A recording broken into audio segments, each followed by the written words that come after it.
Summer sun had turned the roads to tar.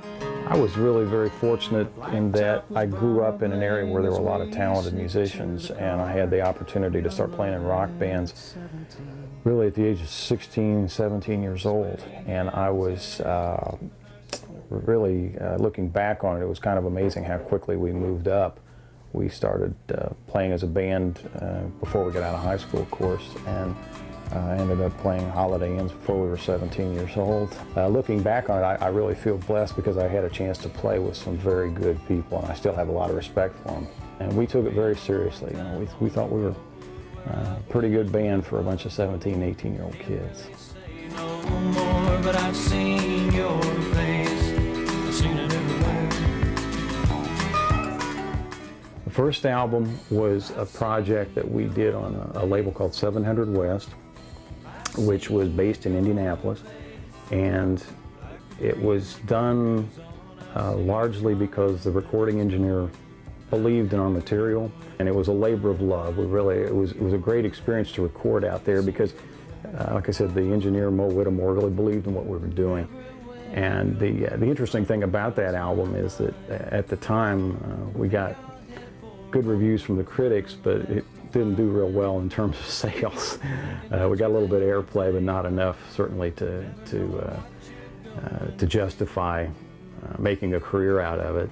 I saw the need, obviously, to have some kind of normal life and some kind of a basic income. And I had always shared the two interests. I had always been interested in the news, and my father had been involved in the news business, and I got a chance to get into it and jumped at it. And it's interesting because in many respects they run parallel in some regards. The writing, there's some similarities in how you, if you're going to write a news story, you have to have a strong lead line, you have to be descriptive, and you have to tell the story quickly. And that's certainly true in songwriting too. So it's not perhaps as strange a combination as somebody might think on first glance, but the news is still something that drives me. Every day I look forward to going in and reporting the news, and if I didn't have that, I know I would miss it dearly. In Iraq, after the president made a primetime address on his plan for Iraq, songwriting and just coming home playing guitar is a great stress reliever, and it's obviously in radio news, some days are a lot tougher than others, but you deal with a lot of issues and a lot of situations that aren't particularly pleasant, some things that you take home with you. So I think more than anything, it's a great way for me to balance what happens at work with the rest of life. And it's a good way to just kind of go back and unwind a little bit. And a lot of songs are written out of different emotions, really. Some of them come out of frustration, some of them are anger, some of them are out of joy. And I think just having that ability to come home and pick up the guitar and start working on a different song really helps to keep you a little more balanced and not focusing too much on just the negative aspects of things that you had to report that day. But I know you're going to love this guy. He's also the news director of public radio in Western Kentucky. Make him feel welcome. This is Dan Modlin. I'd like to think that I've become a little better at the tools of the trade in songwriting. I've had a chance to learn from some very good people in Nashville, and certainly when you go down there, you see the best in the world. The Bluebird has been a wonderful place for all kinds of songwriters to play, and I certainly feel proud to list myself among those who have the opportunity to play there on a regular basis. The crowd is what really makes the Bluebird, because every time you go in there, people are coming because they want to hear the songs. This one's called Gene in the River.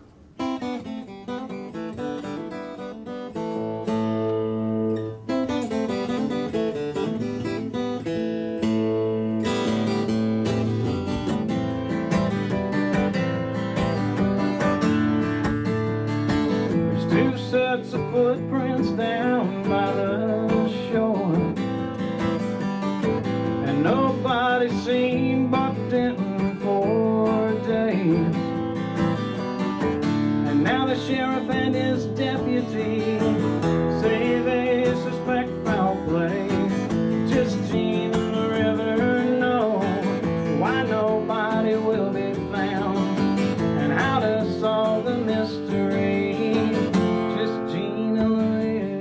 never know.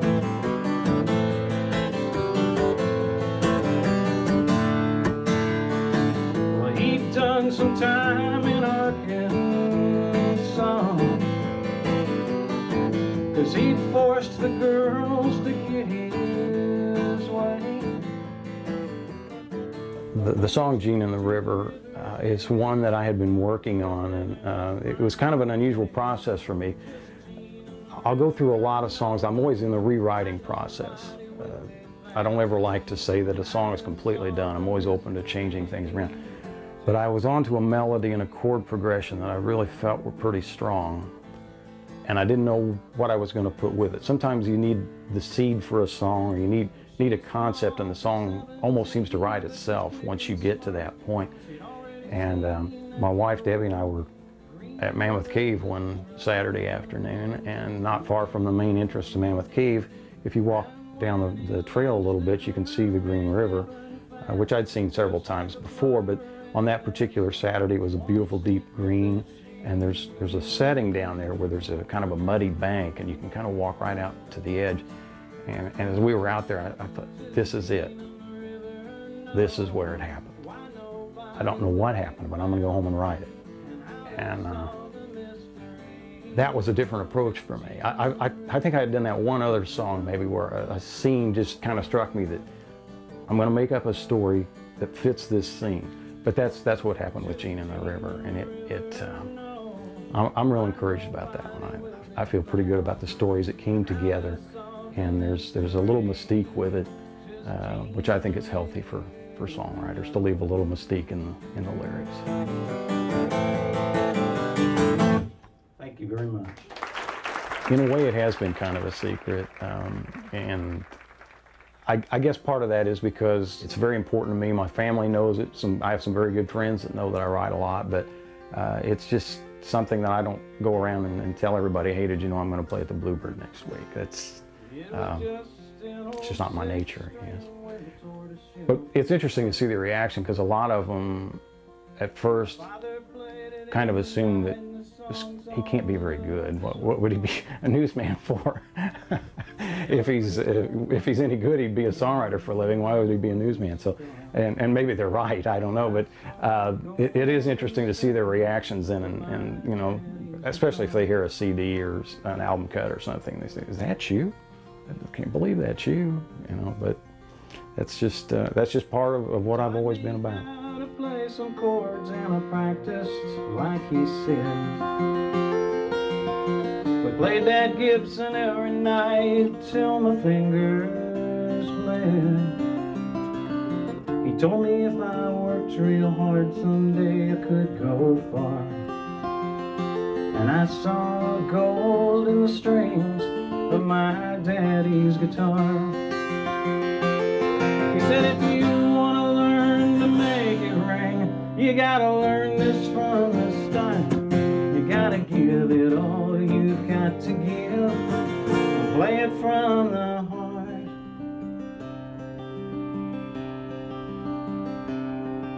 He handed me the hard shell case as I headed out the door.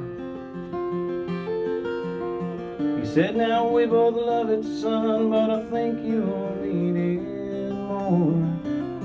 'Cause I was trying to make my living writing songs and playing bars. I needed gold in the strings of my daddy's guitar.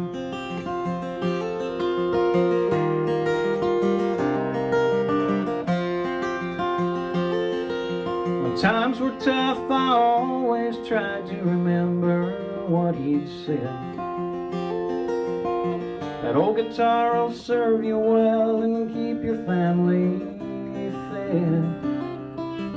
And there were nights that I counted tips that folks left in a jar.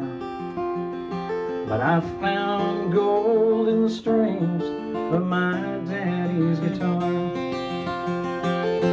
Said if you want to learn to make it ring, you gotta learn this from the start. You gotta give it all you've got to give, play it from the heart.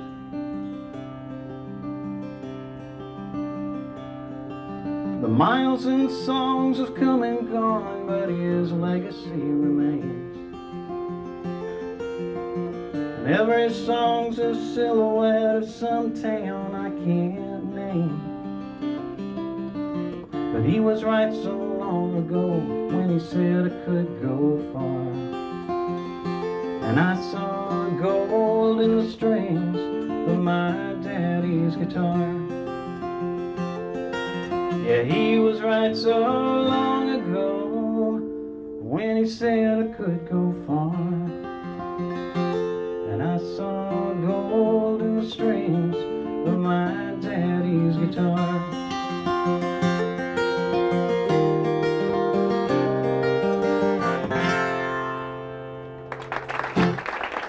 Thank you very much.